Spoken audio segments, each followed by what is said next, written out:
Hi friends, అందరూ ఎలా ఉన్నారు? నేనైతే చాలా బాగున్నాను. మీరు ఎలా ఉన్నారు? కామెంట్ సెక్షన్లో కామెంట్ చేయండి. అలాగే ఈరోజు రెసిపీ వచ్చేసి ఈవినింగ్ స్నాక్ అండి.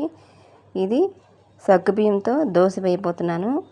ఇది చాలా ఈజీ అండి, మీరు ఇంట్లో ప్రిపేర్ చేసుకోవచ్చు. ఇప్పుడు నేను దానికోసం ఒక కప్పు సగ్గుబియ్యం అయితే నానబెట్టేసుకున్నాను.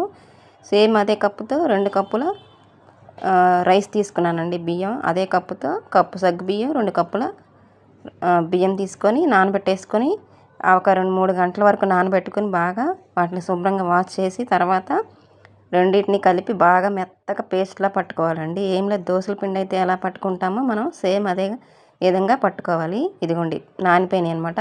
శుభ్రం కడిగేసి పక్కన పెట్టుకున్నాను నేను. ఇప్పుడు మిక్సీ జార్లో వేసుకొని 2 బాగా మెత్తని పేస్ట్లా పట్టుకోవాలండి.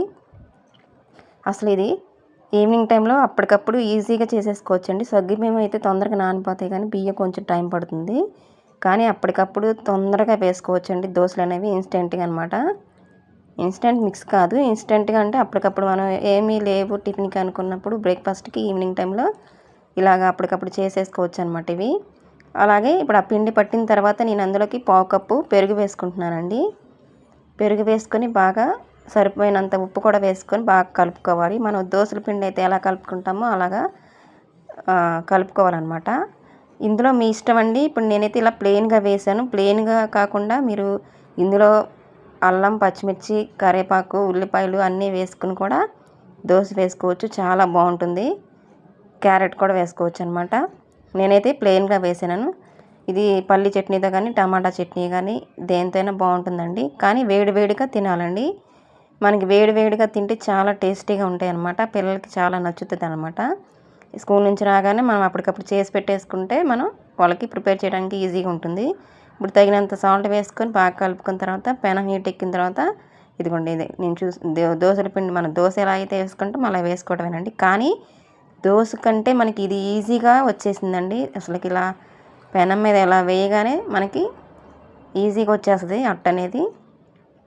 చాలా సాఫ్ట్గా, క్రిస్పీగా, చాలా టేస్టీగా ఉంటుందన్నమాట. ఇది కొంచెం ఆయిల్ వేసి కొంచెం దూరగా వచ్చిన తర్వాత మనం రెండవ వైపు తిప్పుకొని కాల్చుకోవాలండి. ఇది కొంచెం చూసారా అలా ఈజీగా వచ్చేసిందనమాట. మీరు కూడా తప్పకుండా ట్రై చేయండి. ఎలా వచ్చిందో కామెంట్ సెక్షన్లో కామెంట్ చేసి మా ఛానల్ కొత్తగా చూస్తున్నారు సబ్స్క్రైబ్ చేసుకొని పక్కనే ఉన్న బెల్ ఐకాన్ క్లిక్ చేయండి. నేను ఎప్పుడు వీడియోస్ పెట్టినా మీకు నోటిఫికేషన్ అనేది వస్తుంది. ఇప్పుడు నేను డే బై డే పెడుతున్నాను కాబట్టి మీకు ఆ టైంకి నేను ఎప్పుడు పెట్టినా సరే 12 o'clock పెడతానండి, 12 PMకి. మీరు బెల్ ఐకాన్ క్లిక్ చేస్తే ఎప్పుడు వీడియోస్ పెట్టినా మీకు నోటిఫికేషన్ అనేది వస్తుంది. తప్పకుండా సబ్స్క్రైబ్ చేసుకొని మా ఛానల్ని మీ ఫ్యామిలీ మెంబర్స్ కూడా షేర్ చేయండి రెసిపీ నచ్చినట్లయితే. ఇది కొంచెం చూసారా ఎంత సాఫ్ట్గా వచ్చాయో దోశలు అనేవి, సగ్గుబియ్యం దోశలండి. మీరు కూడా తప్పకుండా ట్రై చేసి నా కామెంట్ సెక్షన్లో తప్పకుండా మర్చిపోకుండా కామెంట్ చేయండి. ఇది కొంచెం చూసారా పల్లి చట్నీ చాలా టేస్టీగా ఉంటుంది. Thanks for watching.